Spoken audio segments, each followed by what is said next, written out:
भगवते वासुदेवाय। ॐ नमो भगवते वासुदेवाय। ॐ नमो भगवते वासुदेवाय।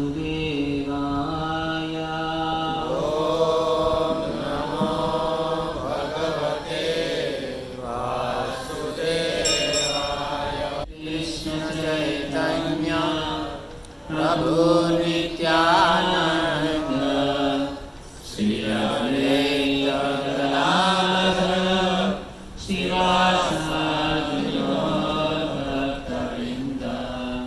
हरे कृष्णा कृष्णा कृष्णा हरे हरे, हरे राम राम राम हरे हरे। आखेषु विज्ञस्वरान् तेने ब्रह्मविदाय याति कवये मूयन्ति यत्सूरयः तेजो वारिमृदां यथा विनिमयो यत्र त्रिसर्गो वृषां धाम्ना स्वेन सदा निरस्तकुहकं सत्यं परं धीमहि, सत्यं परं धीमहि, सत्यं परं धीमहि।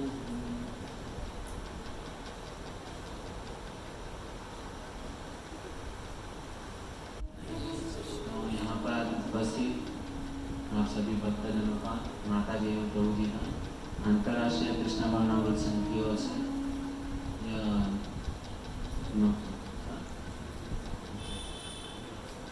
अच्छा, यहाँ पर सब लोग गुजरात में तो અહીંયા ઉપસ્થિત બધા માતાજી એવં પ્રભુજીનું હાર્દિક સ્વાગત છે મંગળવારના પ્રોગ્રામની અંદર।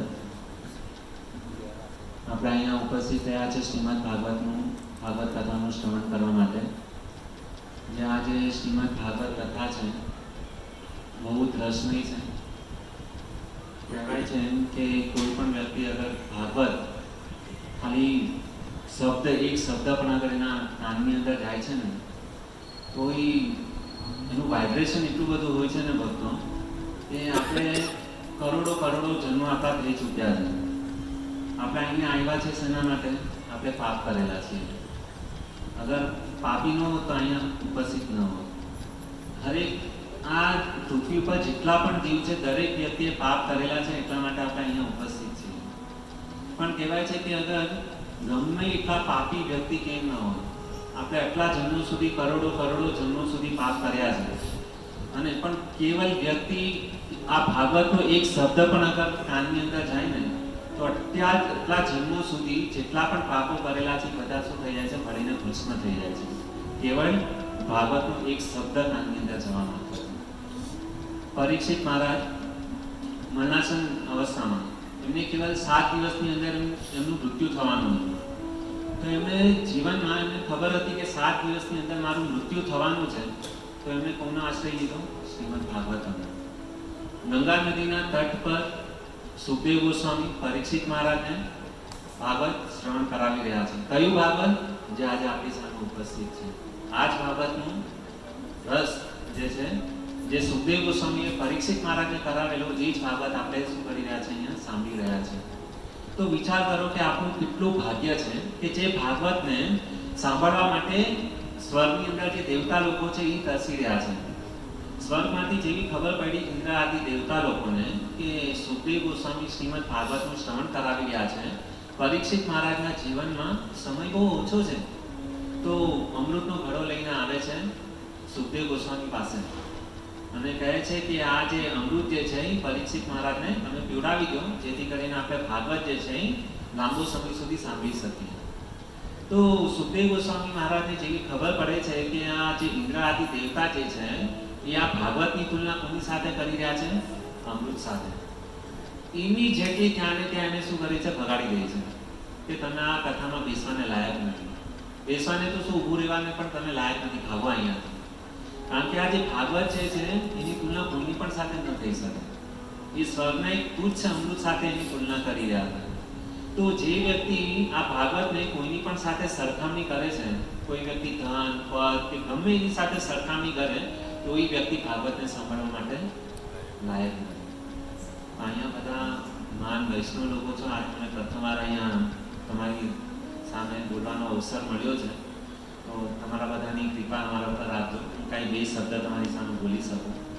તો પ્રારંભ કરીએ કે શ્રવણ કરવા માટે છે ને સૌથી પહેલાં આપણી પાસે લાયકાત હોવી જોઈએ. અગર આપણી પાસે લાયકાત નહીં હોય ને તો આપણે ભાગવતનું રસાસ્વાદન નહીં કરી શકીએ. તો આ જે ભાગવત છે એની અંદર રુચિ ઉત્પન્ન થાય એના માટે એક નાની એવી સ્ટોરી હું તમારી સામે રજૂઆત કરીશ. એક વ્યક્તિ હોય છે એ દુકાનની અંદર જાય છે. દુકાનની અંદર મૂર્તિ લેવા માટે જાય છે. તો ત્યાં એક જ સેમ આકારની, સેમ રૂપની 3 મૂર્તિઓ ત્યાં આગળ રાખેલી હોય છે. તો દુકાનદારને વ્યક્તિ પૂછે છે કે આ મૂર્તિ જે છે એનો ભાવ શું છે તમે? તો જે સૌથી પહેલી જે મૂર્તિ હોય છે ને એની ભાવ 3 લાખ રૂપિયા. બીજી મૂર્તિ હોય છે એનો ભાવ 2 લાખ રૂપિયા. અને જે ત્રીજી મૂર્તિ હોય છે એનો ભાવ 1 લાખ રૂપિયા. દેખાવમાં બધું સેમ છે, આંખ સેમ છે, મોઢું સેમ છે, રૂપ સેમ છે, અહીંયા જ ફરક નથી. પણ ત્રણેયનો ભાવ જે છે એ શું છે? અલગ અલગ છે. પહેલી મૂર્તિનો ભાવ 3 લાખ રૂપિયા, બીજી મૂર્તિનો ભાવ 2 લાખ રૂપિયા અને ત્રીજી મૂર્તિ છે એનો ભાવ 1 લાખ રૂપિયા. તો એને દુકાનદારને પૂછ્યું કે મને આમાં સમજ નથી પડતી, દેખાવમાં તો ત્રણે જોવામાં સરખી જ દેખાય છે, તમે આનું મૂલ્ય કેમ અલગ અલગ કહી રહ્યા છો? થોડું મને સમજાવો કરીને. તો એને શું કર્યું? એક રસ્સી, એક વાયર લીધો અને જે ત્રીજા નંબરની જે મૂર્તિ હતી ને જેનો ભાવ કેટલો હતો? 1 લાખ રૂપિયા. એના કાનની અંદર જે છે ને એ રસ્સી નાખી અને એ રસ્સી જેવા એના કાનમાં નાખે છે ને ભક્તો, તો શું થાય છે? બીજા કાનમાંથી બહાર નીકળી જાય છે. તો એને કીધું આ જે પ્રથમ જે મૂર્તિ છે આ 3 નંબરની જે મૂર્તિ છે એનો ભાવ કેટલો? 1 લાખ રૂપિયા. પછી એને કીધું બીજી મૂર્તિ, તો એને શું કર્યું? એના કાનની અંદર વાયર નાખ્યો, જે રસ્સી હતી એના કાનની અંદર નાખે છે અને એ રસ્સી ક્યાંથી નીકળે છે? મોઢામાંથી બહાર નીકળે છે. તો એને કીધું કે આ જે બીજા નંબરની જે મૂર્તિ છે ને એનો ભાવ કેટલો? 2 લાખ રૂપિયા. બરાબર. પછી જે ફર્સ્ટ નંબરની જે મૂર્તિ હતી ને એના કાનમાં રસ્સી નાખી અને એ જે રસ્સી જે છે ને એ ક્યાંથી નીકળી? હૃદયમાંથી. તો એનો ભાવ 3 લાખ રૂપિયા. સમજ પડી ભક્તો? તો કથા બધા લોકો સાંભળે છે, શ્રોતા ઘણા બધા હોય છે, પણ 3 પ્રકારના શ્રોતા હોય છે. હવે આપણે ડિસાઈડ કરવાનું છે કે આપણે કયા નંબરના શ્રોતા બનવું છે? 3rd નંબર, 2nd નંબર કે 1st નંબર? તો મારો કહેવાનો ભાવ એ છે કે જે 3 નંબરની જે મૂર્તિની અંદર જે રસ્સી નાખીને તો એ એક કાનમાંથી બીજા કાનની અંદર બહાર નીકળી ગયો. તો કથા ઘણા બધા લોકો શ્રવણ કરે છે. આપણે કહીએ છીએ કે ભાઈ બધા લોકો કથા શ્રવણ કરે છે, પણ બધા લોકો જે કથા જે છે ને એને હૃદયસ્થ નથી કરી શકતા, જીવનમાં આચરણ નથી કરી શકતા. તો એનું શું કારણ છે? તો 3 નંબરની જે મૂર્તિ જે છે ને આ કાનથી સાંભળ્યું, બીજા કાનેથી કાઢી નાખ્યું. ઇમિડિયેટલી અહીંયાથી હજી ગેટની બહાર નથી ગયા ત્યાં આ કાનથી બીજા કાનથી નીકાળી નાખ્યું. તો એ જે શ્રોતા જે છે એને 3 નંબરના શ્રોતા કહેવામાં આવે છે. પછી જે બીજા પ્રકારના જે શ્રોતા છે એ કેવા છે? કાનમાંથી રસ્સી નાખી એ ક્યાંથી નીકળી? મોઢાથી બહાર નીકળી. એને બહુ સુંદર રીતે રીતે કથાને બધું સાંભળ્યું, પણ શું થયું?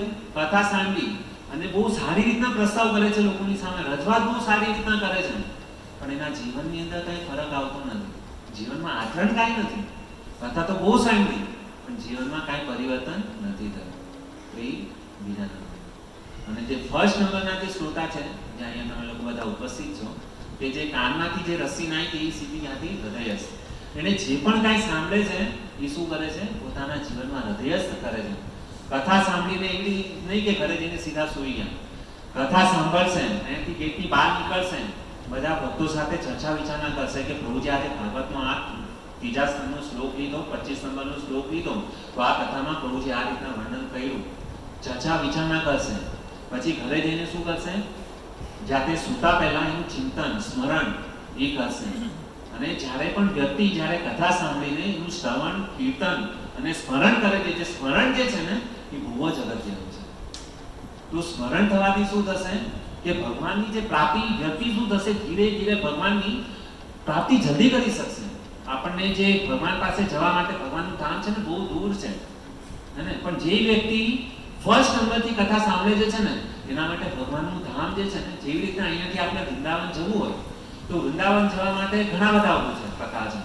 કોઈ વ્યક્તિ ચાલીને જઈ શકે છે, કોઈ વ્યક્તિ સાયકલથી જઈ શકે છે, કોઈ વ્યક્તિ ટ્રેનથી જઈ શકે છે અને કોઈ વ્યક્તિ એરોપ્લેનથી જઈ શકે છે. જે વ્યક્તિ ચાલીને જાય છે એને કરીબન કમસે કમ મહિના 2 મહિના જેટલું નીકળી જશે, બરાબર? જે સાયકલથી જશે એને લાગે 1 અઠવાડિયું. જે વ્યક્તિ ગાડીથી જાય છે એ 12 કલાક 15 કલાકમાં પહોંચી જશે અને જે વ્યક્તિ ફ્લાઇટથી જાય છે એ ઇમિડિયેટલી કલાક 2 કલાકમાં ત્યાં વૃંદાવન પહોંચી જાય છે. તો વૃંદાવન જવા માટે ઘણા બધા મતલબ વેસ છે. તો એવી રીતે હવે આપણે ડિસાઈડ કરવાનું છે કે આપણે ભગવાનની પાસે કેટલી તેજ ગતિથી જવું છે. તો આપણે કઈ રીતના શ્રવણ કરશું એના ઉપર આપણને ડિપેન્ડ કરે છે. અગર શ્રવણ કરીને ચિંતન, મનન અને સ્મરણ કરશું તો આપણે શું કરશું? જેવી રીતના 1 કલાકમાં વૃંદાવન પહોંચી જશું ને એવી રીતના આ જ ભાવમાં આપણે શું કરી જશું? ભગવાનના ધામમાં પહોંચી જશું. એમાં કોઈ સંશય નથી. આ જે પણ જે કાંઈ ભૂલી રહ્યો છું કોઈ સામાન્ય વસ્તુ નથી. લાગી રહી છે કે આ એકદમ સામાન્ય છે, પણ તત્વથી અગર એના પર ચિંતન મનન કરીએ ને તો બહુ ગુહ્ય વસ્તુ છે. બધા લોકોને આ અવસર નથી મળી રહી. અહીંયા હું જોઉં છું કે જનાર્દન પ્રભુને મતલબ કેટલો પ્રયાસ કરી રહ્યા છે. એમની પાસે એમની કાંઈ અપેક્ષા નથી. એમને ખાલી એક જ ઈચ્છા છે કે જીવ જે છે એ કૃષ્ણની શરણમાં કઈ રીતના જાય, ગુરુની શરણમાં કઈ રીતના જાય, બસ એમનો એ પ્રયાસ છે. અહીં આપણી માટે અગર જો એટલો પ્રયાસ કરી રહ્યા હો તો આપણું પણ કર્તવ્ય બને છે કે આપણે શું કરીએ? નંબર 1 શ્રોતા બનીએ. તો આ જે ભાગવત જે છે આપણે આની અંદર ભાગવતની અંદર પ્રવિષ્ટ કરીએ.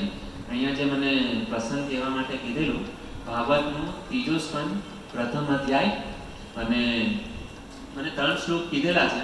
પ્રયાસ કરીશ જે પણ પોસિબલ છે એટલો.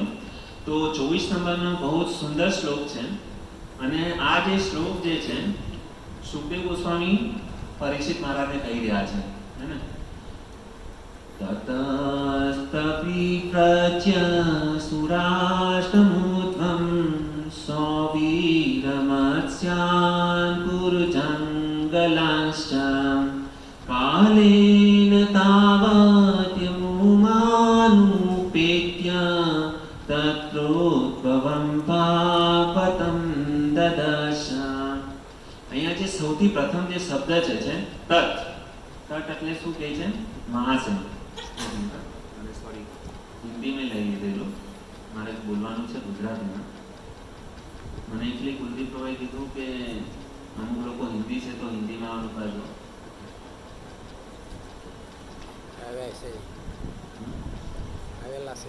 अच्छा ठीक है, हिंदी में भी थोड़ा कुछ बोल देंगे. તો કહે છે આ જે શ્લોક જે અનુવાદ છે બહુ સુંદર શિલ પ્રભુપાદ મહારાજ લખે છે. બૃહસ્પતિના પટ્ટ શિષ્ય અને ભગવાન શ્રી કૃષ્ણના અનુચર એવા ઉદ્ધવજી પ્રત્યે અત્યંત પ્રેમ અને ભાવના હોવાથી વિદુજી તેમને ભેટ્યા. ત્યાર પછી વિદુજીએ તેમને પૂર્ણ પુરુષોત્તમ ભગવાન શ્રી કૃષ્ણના પરિવારના સમાચાર પૂછ્યા. જો ભક્તો આ જે શ્લોક જે છે સ વાસુદેવ અનુચરમ પ્રશાંત બૃહસ્પતિ પ્રાત તનયમ પ્રતિતમ 24 નંબરનો શ્લોક હતો, સોરી. ત્યાર પછી તેઓ સૌરાષ્ટ્ર, સૌબીટ, મત્સ્ય જેવા અત્યંત ધનવાન રાજ્યોમાં થઈ પશ્ચિમ ભારતના કુરુજાંગલ નામે પ્રસિદ્ધ રાજ્યોની યાત્રા કરી યમુના તટે પહોંચ્યા. ત્યાં તેમને ભગવાન શ્રી કૃષ્ણના મહાન ભક્ત ઉદ્ધવજીના દર્શન થયા. આ જે શ્લોક જે છે, આ જે વિદુજી છે, વિદુજી એને કૌરવોની જે સભા જે હતી એમાંથી એને બહિષ્કાર કરી દેવામાં આવેલો. તમે લોકોએ કથા મતલબ ત્યાં તમે રેગ્યુલર આવતા હશો તો આગળનો જે પ્રસંગ જે છે એ રીતના છે કે વિદુજીને રાજસભામાંથી નીકાળી નાખવામાં આવેલા. વિદુજી સભા છોડીને ત્યાંથી નીકળી જાય છે અને નીકળીને ક્યાં જાય છે? આખા જે પૃથ્વીના જેટલા પણ તીર્થ સ્થળ છે એની યાત્રા કરવા માટે નીકળે છે. કોણ? વિદુજી. એને આખી બધી જગ્યાએ યાત્રા કરી. આની પહેલાનો જે શ્લોક હતો એ શું હતું કે સરસ્વતી નદીના કિનારા ઉપર, મારા ખ્યાલથી ઘનસુંદર પ્રભુ કે નીલકંઠ પ્રભુએ આ શ્લોકનું ઉચ્ચારણ કરેલું હશે. સરસ્વતી નદીના કિનારા ઉપર કમસે કમ 10 એવી જગ્યા છે કે જ્યાં વિદુજી શું કરે છે, પરિભ્રમણ કરે છે, એમના દર્શન કરે છે. અને આ શ્લોક જે છે અહીંયા શું કહે છે, ત્યાર પછી તેઓ ક્યાં ગયા? સૌરાષ્ટ્ર, ગુજરાતમાં એને શું કહ્યું? પરિભ્રમણ કર્યું. ગુજરાતની અંદર જેટલા પણ મંદિર તીર્થ સ્થળ હતા ત્યાં બધી જગ્યાએ દર્શન કરે છે. અને પછી ક્યાંય સોબીર, મત્સ્ય જેવા અનેક અત્યંત ધનવાન રાજ્યોમાં થઈ પશ્ચિમ ભારતમાં પુરુ જાંગલ નામે પ્રસિદ્ધ રાજ્યોની યાત્રા કરી. અને અંતિમ જે યાત્રા જે હતી ને ભક્તો, આપણે જ્યારે જેમ જેમ વૃદ્ધ થઈએ ને તો જેવું બુઢાપો આપણા જીવનની નજીક આવે ને તો આપણે શું કરવું જોઈએ? બધું આ જે માથાકૂટ જે છે બધી માથાકૂટ મૂકીને ક્યાં જવું જોઈએ? વૃંદાવન ધામની અંદર જવું જોઈએ. આપણે જે સપ્તમ સ્કંદની અંદર પ્રહલાદ મહારાજનું ચરિત્ર છે તો પ્રહલાદ મહારાજને ગુરુકુલમાં મૂકવા માટે આવે છે. 1 વર્ષ એમને કહે છે અસુરા જે હિરણ્યકશિપ જે છે પોતાના પુત્રને ગુરુકુલમાં મૂકે છે, વિદ્યા મતલબ એને પોલિટિક્સ શીખવાડવા માટે. કોઈને છેતરપિંડી કેવી રીતના કરવી, પોલિટિક્સ કેવી રીતના કરવું, એ આસુરિક વિદ્યા પ્રાપ્ત કરવા માટે ગુરુકુલમાં મોકલે છે. 1 વર્ષ એવું ખતમ થાય છે ને ભક્તો, પ્રહલાદ મહારાજ આવે છે. પછી 1 વર્ષ પછી વેકેશન હોય, વેકેશનમાં આવે. હિરણ્યકશિપ જે છે પોતાના પ્રહલાદને પુત્રને બહુ પ્રેમ કરે છે. પ્રહલાદ મહારાજને ખબર છે કે આજે મારા પિતા છે જે પિતા નથી, શું છે? અસુર છે. કારણ કે આખી પૃથ્વી પર તહેશ નહેશ કરી નાખેલું.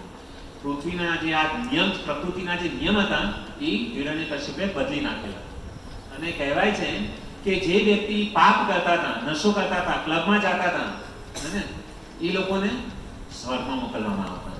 અને જે વ્યક્તિ યજ્ઞ કરતા હતા, તપસ્યા કરતા હતા, ભગવાનનું નામ લેતા હતા એ લોકોને નરકમાં નાખવામાં આવતા. અસુર જે હિરણ્યકશિપ જે છે એટલો હતો ભૂલો હતો. તો પ્રહલાદ મહારાજને આ બધી ઘટના ખબર હતી. અને જે હિરણ્યકશિપ જે છે એ પોતાના પુત્ર પ્રહલાદને બહુ પ્રેમ કરે છે. અને જેવું એ મતલબ વેકેશન પૂરું થાય, આખી રાજસભા બેઠેલી છે અને બધા અસુર લોકો બેઠેલા છે. ઇન્દ્ર, વરુણ ને બધા લોકોને શું કરી દીધેલું છે? ગુલામ બનાવીને. અને ઇન્દ્રને શું કરેલું? ઝાડુ મારવા માટે ધંધા પર લગાવી દીધેલા. પછી આ જે કુબેર છે અને જે ધનના દેવતા છે એને શું? પોતું મારવાની સેવામાં લગાવી દીધેલા.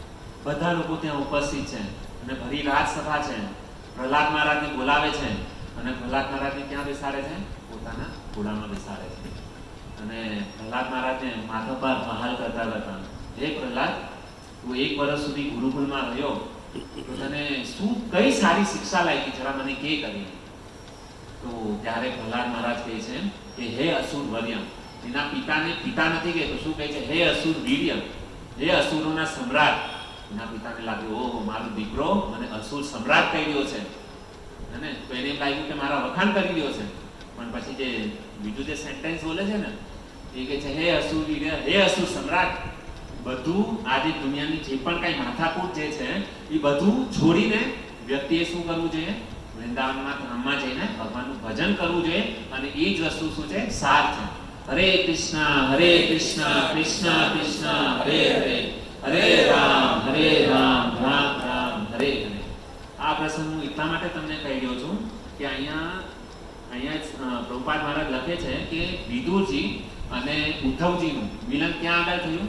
બ્રજ વૃંદાવન ધામની અંદર યમુના નદીના કિનારા ઉપર થયું છે. અને તો વૃંદાવનનો શું મહિમા છે? ભગવાનને આજે જે ભગવાનના જે મહાન ભક્તો હોય ને જ્યારે ભેગા થાય ને તો એ બંને વચ્ચે આપણે નોર્મલ શું થાય, લોકો આજે મળે ને તો દુનિયાની બધી વાતો થાય કે આજે ચાઇના, પછી આપણા ઇન્ડિયાનું, યુક્રેન, રશિયાનું યુદ્ધ થયું, આ છે, બધી દુનિયાભરની વાતો કરશે. અને પણ જ્યારે ભગવાનના ભક્તો મળે ને ત્યારે શું થાય? સતામ પ્રસંગા મમ વીર્ય સંવિદો. જ્યારે ભગવાનના ભક્તો આપસમાં મળે છે ત્યારે શું કરે છે? ભગવાન અને એના ભક્તોની ચર્ચા થાય છે. તો એ જ વ્યક્તિ શું છે? જીવનનો સાર છે. અને ભગવાન અને એના ભક્તોની જે કથા જે છે એ આપણા માટે, કર્ણ માટે શું છે? અમૃત સમાન છે. એ કર્ણથી કથા સાંભળવાથી આપણે ભગવાનના ધામમાં જઈ શકશું.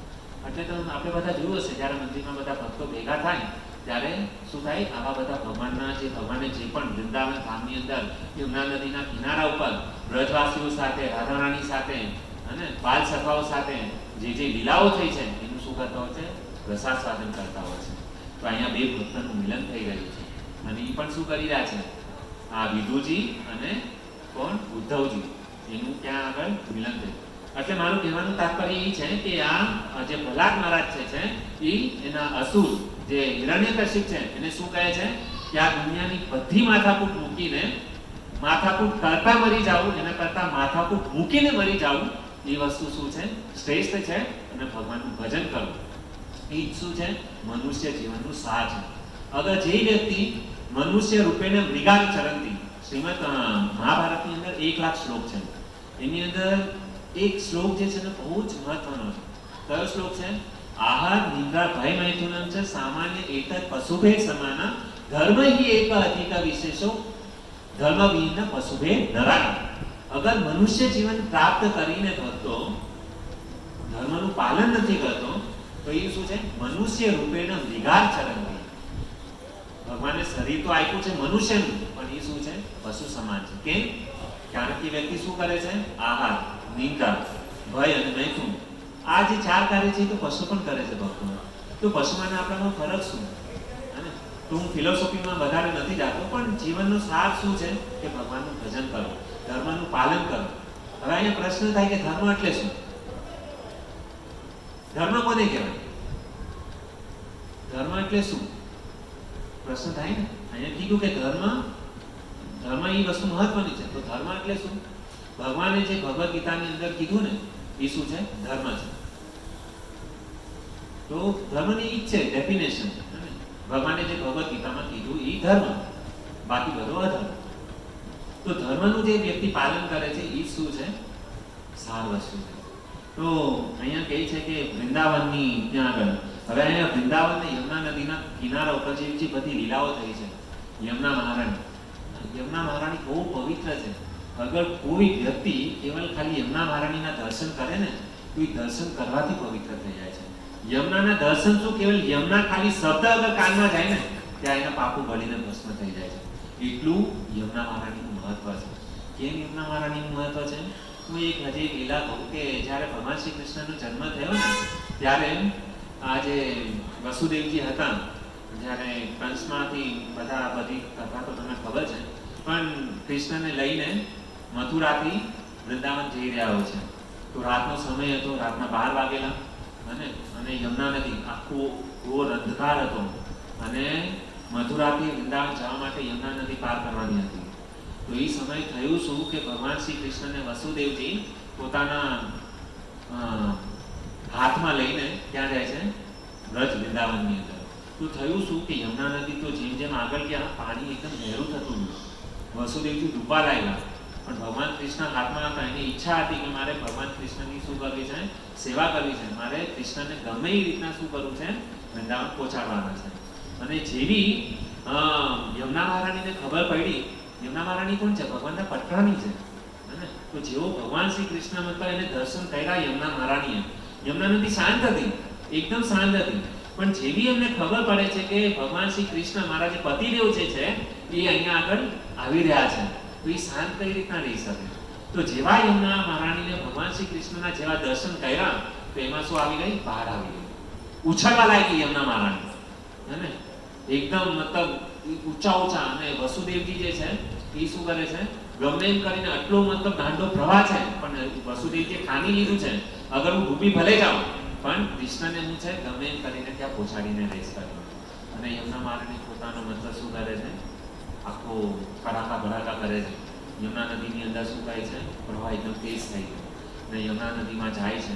અને યમુના મહારાણી વાસ્તવિકમાં એટલા માટે ઉછળવા લાગ્યા કારણ કે કૃષ્ણના દર્શન કરવા માટે આતુર હતા. અને એણે શું કર્યું, યમુના મહારાણીને એની અંદર ઉછાળો એટલા માટે આવ્યો કે વસુદેવજીએ શું કરેલું, હાઈટ હતી, ઉપાડેલા ને. તો વાસ્તવિકમાં યમુના મહારાણી શું કરવા માંગતા હતા, ભગવાન શ્રી કૃષ્ણના ચરણ જે છે એ શું કરવા માંગતા, સ્પર્શ કરવા માંગતા. એટલા માટે એને શું કર્યું, આખું યમુનામાં જે છે ઉથલ પાથલ કરી. અને પછી શું થયું કે યમુના મહારાણી જેવી રીતના વસુદેવજી ત્યાં જાય છે અને તો એને શું કર્યું, એને ખબર પડી કે વસુદેવજી છે એ મારા સસુર છે, અગર હું એને વધારે પરેશાન કરીશ તો આગળ મારો વ્યવહાર એની સાથે નહીં થવા દે. અને તો એટલે એ શું કરે છે, જે યમુના મહારાણી જે છે બે ભાગમાં વિભાગ થઈ જાય છે અને વસુદેવજી અને કૃષ્ણને શું કરે છે, રસ્તો આપી દે છે. અને આગળ ચાલીને જે યમુના મહારાણી જે છે એમના વિવાહ કૃષ્ણ સાથે થાય છે. યમુના મહારાણી વાસ્તવિકમાં શું છે ભક્તો, આપણે ઘણી બધી વખત વૃંદાવન ગયા છે, યમુના નદીમાં સ્નાન પણ કર્યું હશે, પણ યમુના નદી વાસ્તવિકમાં છે શું? તો ધ્યાનથી સાંભળો કે યમુના મહારાણી જે છે ને રાધા અને કૃષ્ણ, બરાબર, રાધા અને કૃષ્ણનું જ્યારે મિલન થાય છે ને ભક્તો, અને જ્યારે રાધા અને કૃષ્ણનું મિલન થાય છે અને જ્યારે એના વચ્ચે પ્રેમ થાય છે અને એ બંનેની આંખમાંથી જ્યારે ચોધાર આંસુ જ્યારે નીકળે છે ને, એ જે અશ્રુ જે છે, રાધા અને કૃષ્ણના જે અશ્રુ અને રાધા અને કૃષ્ણનું જે મિલન અને એ જે પ્રેમ જે છે, એ પ્રેમ જ શું છે, અશ્રુ રૂપે યમુના નદી છે.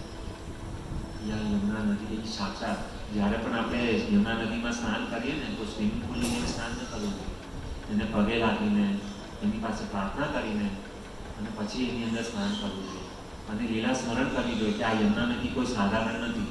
શું છે, રાધા અને કૃષ્ણનું જે પ્રેમ જે છે એ સાક્ષાત પ્રેમ જે છે એ શું છે, યમુના મહારાણી છે. યમુના નદી આ છે. અને ભગવાને સૌથી પહેલા ઘણી બધી નદીઓ છે, ગંગા, સરસ્વતી, અને તો ભગવાને યમુના મહારાણીને જ કેમ સિલેક્ટ કરી? પ્રશ્ન થાય ને કે યમુનામાં એવું શું મતવલું છે કરીને કે યમુના મહારાણી એવું કર્યું. તો એ યમુના નદી જે છે એને શ્રાપ મળેલો હોય છે, અને કે ત્યાં આગળ ગોલોક વૃંદાવનની કથા છે, એની અંદર નથી જતો, પણ એને શ્રાપને કારણે બધા જે ગોવર્ધન પર્વત છે, પછી આ યમુના મહારાણી છે, રાધારાણી છે, ભગવાનના ગોલોક વૃંદાવન ધામની અંદર હોય છે.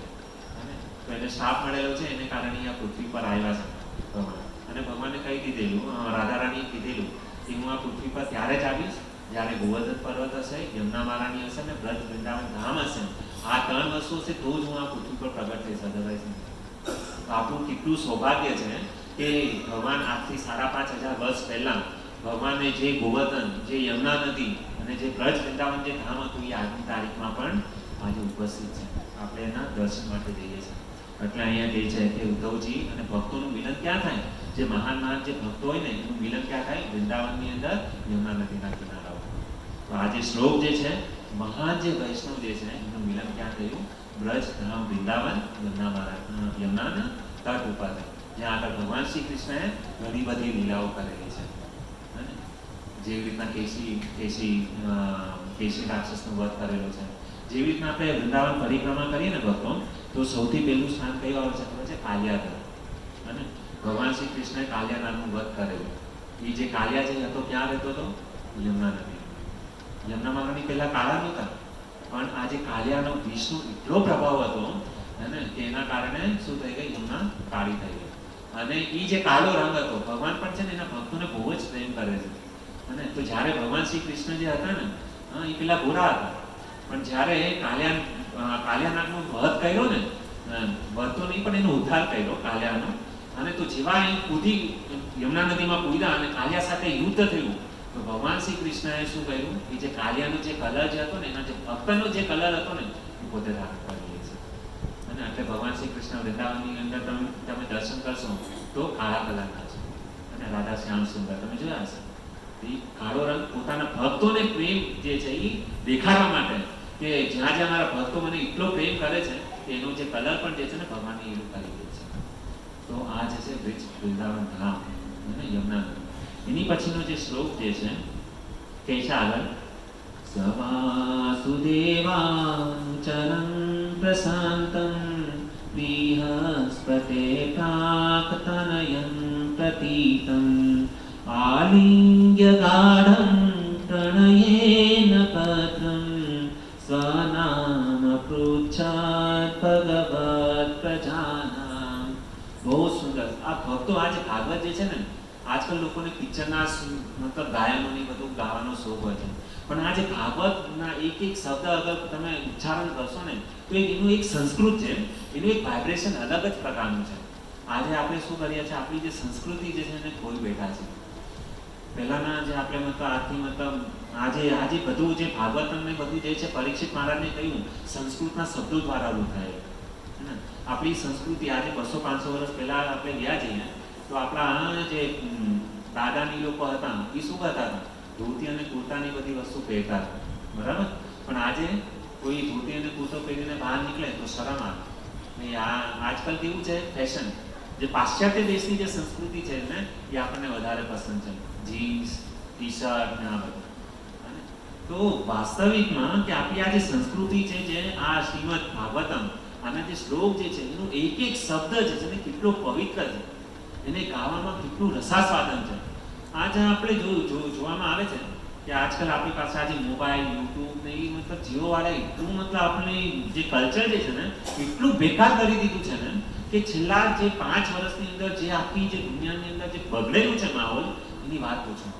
આપણે જોઈએ છે કે ટ્રેનમાં લોકો વિરારથી જજમેન્ટ સુધી સફર કરે છે, તો પહેલાં છે ને ટ્રેનની અંદર બહુ ઝઘડા થતા, પણ હવે આપણે અગર ટ્રેનમાં જઈએ ને તો ઝઘડા નામની વસ્તુ જ નથી. બધા શેમાં ખૂપેલા છે? મોબાઈલની અંદર, યુટ્યુબની અંદર. ઝઘડા બંધ થઈ ગયા. આજુબાજુમાં શું થઈ રહ્યું છે કાંઈ જ ખબર નથી લોકોને. બસ યુટ્યુબ, આ તે કેટલી ખતરનાક વસ્તુ છે. અને વ્યક્તિનો ટાઈમ સમજો, ઓફિસથી છૂટવાનો ટાઈમ હોય, ઘરે આવવાનો સમજો સવારના 10 વાગે ગયો હોય તો સાંજે 6 વાગ્યાનો ટાઈમ હોય, પણ એ જાણી જોઈને ઘરે વહેલો નથી જતો. એ કેટલા વાગે જાય છે ઘરે? આરામથી લેટ ટ્રેન પકડશે 7 વાગે 8 વાગે. કે કારણ કે મોબાઈલમાં એટલી મસ્તી વધારે કરવાની. બધી જે ઇન્દ્રિય તૃપ્તિની જે લોલું જે છે ને ઈચ્છા, એ બધું આપણે મોબાઈલમાં કરીએ છીએ. તો એને કારણે ઘરે લેટ જાય છે અને ઘરે કંઈ ખોટું બોલે કે ભાઈ મારે ઓફિસમાં બહુ કામ હતું એટલે હું લેટ આવી. આવી બધી દશા છે. એક કહીએ ને મતલબ 5-6 ઇંચવાળા મોબાઈલે આપણે 6 ફૂટના માણસને મજબૂર કરી નાખેલો છે. અને એનાથી શું થઈ રહ્યું છે? આજે મતલબ જેટલા પણ પેરેન્ટ્સ છે, માતા પિતા જે છે, એને પણ એ આદત લાગેલી છે. તો છોકરા લોકોને આદત લાગવાની જ છે. મોબાઈલ નામનો જે અસુર જે છે આજે બધાના પોકેટમાં છે. પહેલા તો બધા બહાર દેખાતા હતા અસુર, આજકાલ શું છે, એ બધા જે અસુર જે છે આપણા ખીચામાં છે. એ અસુર કેટલું નુકસાન કરી રહ્યો છે. આપણે છોકરાને કહીએ મોબાઈલ નહીં જોવાનો, મોબાઈલ નહીં જોવાનો. અરે આપણે છોકરાને શું સમજાવવાનું? આપણે પોતે જ મતલબ મોબાઈલની આદત નથી છોડી શકતા, તો છોકરાને ક્યાંથી બધું સમજાવી શકવાનું? સૌથી પહેલા અગર છોકરાને અગર તમારે શીખવાડવું છે તો સૌથી પહેલા તમારે મોબાઈલ ઘરે આવ્યા મોબાઈલને સ્વિચ ઓફ કરીને મૂકી નિયમ બનાવવો પડશે. જ્યાં સુધી આપણે નિયમ નહીં બનાવીને ભક્તો, ત્યાં સુધી આપણને જીવનમાં સફળતા નહીં મળે. કેટલા લોકોને સફળ થવું છે? હાથ ઉપર કરો.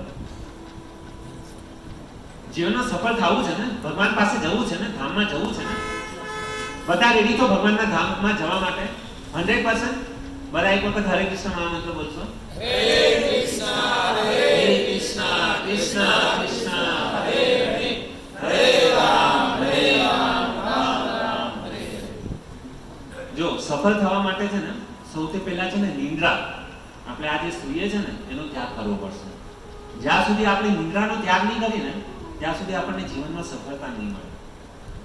આપણે કેટલા કલાક સૂઈએ છીએ? 8 કલાક, 10 કલાક. અને જેટલું સવારના આપણે લેટ ઉઠશું ને એટલો આખો દિવસ શરીરની અંદર સુસ્તી રહેશે, કંટાળો આવશે. આપણે 10 કલાક સૂતા છીએ તો પણ મતલબ સુવાનું મન થશે બપોરનું. તો એ નિંદ્રાનો ત્યાગ કરવો છે, શરીરમાંથી આળસ નીકાળવી છે. તો શું કરવું પડશે? એક મોટિવેશન, એક સ્પીચ છે, ધ્યાનથી સાંભળજો. હવે આપણને ભક્તોને બધાને શું હોય કે સવારમાં મંગળા આરતીમાં ઉઠવું છે, બરાબર? આપણે આમ 16 માળા કરીએ છીએ. ભક્તોની ઈચ્છા થાય કે મારે 32 કરવી છે, 64 માળા કરવી છે, પણ નથી થતી. ઘણા બધા પ્રયાસ કરી ચૂક્યા અત્યાર સુધી, પણ આપણને ઈચ્છા બહુ છે કે નહીં મારે કરવું છે. જ્યાં સુધી આપણે શરીરને તકલીફ નહીં આપી ને ભક્તો, ત્યાં સુધી આપણને સફળતા નહીં મળે. તો સફળતાનો એક રાજ છે. સમજો તમે લોકો સવારમાં અલાર્મ મૂકતા હશો કે ફોર એક્ઝામ્પલ મારે 4 વાગે ઉઠવું છે, 6 વાગે ઉઠવું છે, બરાબર? દરેક લોકો હે ને કે અલાર્મ મૂકીએ તો 4 વાગ્યાનો ને 6 વાગ્યાનો અલાર્મ મૂકો આપણે, તો શું થાય છે? અલાર્મ વાગે છે 4 વાગે, પણ નિંદ્રા જે છે ને એટલી ઉલી છે, તમોગુણી જે છે ને, આપણે શું કરીએ છીએ ને બંધ કરીને રાખી દઈએ છીએ. અને એ પછી 5 વાગે અલાર્મ વાગે પાછો બંધ કરી દઈએ, 6 વાગે અલાર્મ બંધ કરી દઈએ, 8 વાગે ત્યારે આપણે આંખ જોડતા જોડતા આંખ ખુલે. આપણી બધાની મતલબ આ દશા છે. એમાં હું પણ આવી ગયો, તમે એવી નહીં સમજતા કે હું બાકાત છું. તો બધાની આવી સ્થિતિ છે. પણ જેને જીવનમાં સફળતા પ્રાપ્ત કરવી છે ને એના માટે એક સૂત્ર છે. આપણી પાસે ધન છે. આ દુનિયામાં સૌથી પ્રિય અગર કોઈને હોય ને,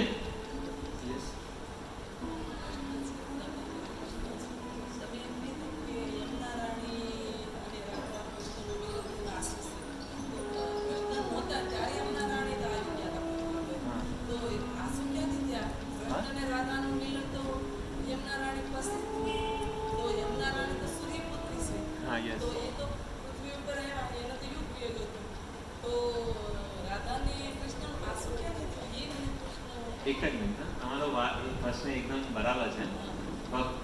માતાજી કેવી રીતના છે કે ભગવાનની જે લીલા જે છે ને એ અલગ અલગ યુગમાં આપણે એમ સમજીએ છીએ કે આજ ખાલી મતલબ ઓલું છે કરીને, એવું નથી. આ જે ભગવદ્ ગીતાનું જે જ્ઞાન જે છે ને, આપણે જે ભગવાન શ્રી કૃષ્ણ, મારે ટાઈમ થોડો ખોલો છે પણ હું શોર્ટમાં તમને એટલું સમજવાની કોશિશ કરજો. આપણે એમ સમજીએ છીએ કે આ ભગવદ્ ગીતા જે છે ને ભગવાન કૃષ્ણ અર્જુનને આપી. આપણે એમ સાંભળીએ છીએ અર્જુનને આપી, પણ સૌથી પહેલા આ જે ભગવદ્ ગીતા જે છે ને કોને આપી? ભગવદ્ ગીતાનો 4થો અધ્યાય પહેલો શ્લોક, ઇમં વિવસ્વતે યોગં પ્રોક્તવાનસ્ય અવ્યયમ. ભગવાનના ભગવદ્ ગીતાનું જ્ઞાન સૌથી પહેલા કોને આપેલું છે? સૂર્યદેવને. પણ આપણે શું સમજીએ છીએ કે જે લોકોને નથી ખબર એ લોકો શું સમજે છે કે ભગવદ્ ગીતા ભગવાને સૌથી પહેલા અર્જુનને કીધી. પણ અર્જુન પણ કહે છે કે ભાઈ એને એમ લાગ્યું કે મને કીધી, પણ આ જે જ્ઞાન જે હતું ભગવાન શ્રી કૃષ્ણએ અર્જુનને નથી આપ્યું, સૌથી પહેલા સૂર્યદેવને આપેલું છે. હે ને? સૂર્યદેવને આપેલું છે. હવે તમારો પ્રશ્નનો ઉત્તર કે આ જે ભગવાન આ જે લીલા જે કરે છે ને એવું નથી કે મતલબ આજકાલ નહીં. ભગવાનના રોમકૂપ જે છે ને એના રોમકૂપમાંથી કરોડો કરોડો બ્રહ્માંડ નીકળે છે. જેવી રીતના એક લોક જે છે ને એની અંદર 14 લોકો છે, બરાબર? એમાં પૃથ્વી જે છે ને એ વચ્ચે છે. તો એ ઉપરના લોક કયા છે? ભૂ, પછી સ્વર્ગલોક, અતલ, વિતલ, રસાતલ, અને એ બધા એવી રીતના કરીને ઉપર 7 લોક છે, નીચે 7 લોક છે, એમ કરીને ટોટલ 14 લોક છે. અને તો આ એક ઓલું છે બ્રહ્માંડ. આવા કેટલા બ્રહ્માંડ છે? અને એક બ્રહ્માંડની અંદર કેટલા યુગ છે? 4 યુગ છે. સતયુગ, ત્રેતાયુગ, દ્વાપરયુગ, કલયુગ, બરાબર? એક યુગની અંદર. તો ભગવાનના રોમકૂપમાંથી તો કરોડો કરોડો બ્રહ્માંડ નીકળે છે. અને આવા કરોડો કરોડો અનંત અનંત બ્રહ્માંડની અંદર ભગવાન અનેક, હવે સમજો અત્યારે ભગવાન શ્રી કૃષ્ણ હતા અહીંયાથી 5,500 વર્ષ પહેલા લીલા કરીને વ્યા ગયા. તો આપણને એમ છે કે ભગવાન વ્યા ગયા કરે, પણ એવું નથી. પણ બીજા બ્રહ્માંડમાં બીજી લીલા ચાલુ છે. સમજ્યા? તો જ્યારે મતલબ અનંત અનંત બ્રહ્માંડમાં અલગ અલગ બધી લીલાઓ ચાલુ છે, આને કલ્પભેદ કહેવાય. આપણને ખબર નથી કે ભગવાન આજે કઈ કઈ લીલા કઈ કઈ જગ્યાએ કરે છે. તો આજે યમુના મહારાણી જે છે ને એ હોઈ શકે કે બીજા કલ્પયુગની અંદર આ લીલા ચાલુ છે ને ત્યાંથી જ યમુના નદી અહીંયા ઉપસ્થિત છે કરી. સમજ્યા મારી વાત? તો એ આને કલ્પભેદ કહેવાય. તો એ મતલબ આ લીલા છે કે એની પહેલા યમુના મહારાણી અહીંયા આવી ગયા છે અને ભગવાન શ્રી કૃષ્ણ લીલા કરીને વ્યા ગયા છે, પણ યમુના મહારાણી ત્યાંથી હૈલા નથી. સમજ્યા તમે? આ એક છે. હા, હવે હું તમને સફળ થવાનું મતલબ જે છે, જીવનની અંદર અગર કોઈએ સફળ થવું છે, સવારમાં આપણે 4 વાગ્યાનું અલાર્મ મૂકીએ છીએ, બંધ કરીને સૂઈ જઈએ છીએ, 8 વાગે ઉઠીએ છીએ, બરાબર? તો ભક્તો આપણને સૌથી પ્રિય વસ્તુ શું છે? ધન, પૈસા. પૈસા બધાને પ્રિય છે, ચાહે ડિવોટી હોય કે નોન ડિવોટી હોય. એ તો બધાને પ્રિય લાગે છે. અગર રસ્તામાં અગર સમજો મતલબ 10 રૂપિયાની પણ નોટ પડી હશે ને, ગમે એટલો કરોડપતિ વ્યક્તિ કેમ હોય પણ 10 રૂપિયાની કે 100 રૂપિયાની નોટ હશે ને તરત ઉપાડીને ખીચામાં મૂકશે. સાચી વાત છે ને? છે બધાને, કારણ કે પ્રિય છે એ વસ્તુ. હે ને? તો ભક્તો આપણે ધન જે છે ને ઘણી બધી વસ્તુમાં આપણે ખર્ચ કરીએ છીએ અત્યાર સુધી. અને આપણે કોઈ ઉઠીને મતલબ ક્યારેક પાર્ટી ઉઠી જાય તો આપણું નુકસાન પણ થાય છે. એવા કેટલાય આપણા હજારો લાખો રૂપિયા આપણા ખર્ચ થઈને ગયા છે. ભક્તો એક જ વસ્તુ કરવાની છે, જ્યારે આપણે સવારના ઉઠીએ ને, આપણાથી આગળ જીવનમાં સફળ વ્યક્તિ બનવું છે, જલ્દી ભગવાન પાસે જવું છે, એક જ ઉપાય છે. સવારનું ઉઠો, 4 વાગ્યાનો એલાર્મ છે, નથી ઉઠ્યા કાંઈ વાંધો નહીં, 8 વાગે ઉઠ્યા. એક દિવસ એવું કરજો, 8 વાગે ઉઠ્યા, શું કરો? તમારું જે પોકેટ મની હોય ને, વોલેટ, પાકીટ, એને લેજો અને એ પાકીટની અંદર સૌથી મોટી નોટ હોય ને એ હાથમાં લેવાની. એ હાથમાં લઈને એને કટકા કરવાના. એક દિવસ. બીજો દિવસ અલાર્મ મૂકો, કેટલા વાગ્યાનો? 4 વાગે. પાછું એ જ કન્ડિશન, કારણ કે હેબિટ થઈ ગઈ છે ને. 5, 6, 7, 8 વાગે આંખ ખુલે છે. જીવનમાં નક્કી કર્યું છે ને આપણે વહેલું ઉઠવું છે, માળા કરવી છે, ભક્તોનો સંગ કરવો છે, મંગલા આરતીમાં જવું છે, ભાગવત શ્રવણ કરવું છે, નથી થતું. બીજા દિવસે શું કરવાનું? ઠીક છે, પનિશમેન્ટ. શું પનિશમેન્ટ? પાકીટ લેવાનું, પાકીટમાં જે પણ સૌથી મોટી નોટ હોય ને એને હાથમાં લેવાની, ફાડી નાખવાનું. ત્રીજા દિવસે જે 4 વાગ્યાનો અલાર્મ મૂક્યો છે ને આપણે, 3:30 વાગે આપણે ગમે એટલા થાક્યા હશું ને પથારીમાંથી ઊભા થઈ જશું. ખાલી આ કરીને જવું. આપણે અત્યાર સુધી પિક્ચર જોવામાં ને એમાં હજારો રૂપિયા ખર્ચો કરી નાખીએ છીએ. હોટલમાં જઈએ છીએ, કેટલા રૂપિયા 4-5 હજારનું બિલ થાય છે. વધીને તમારી પાસે એક પાકીટમાં નોટ કેટલાની હશે? 100 રૂપિયાની હશે, 500 રૂપિયાની હશે.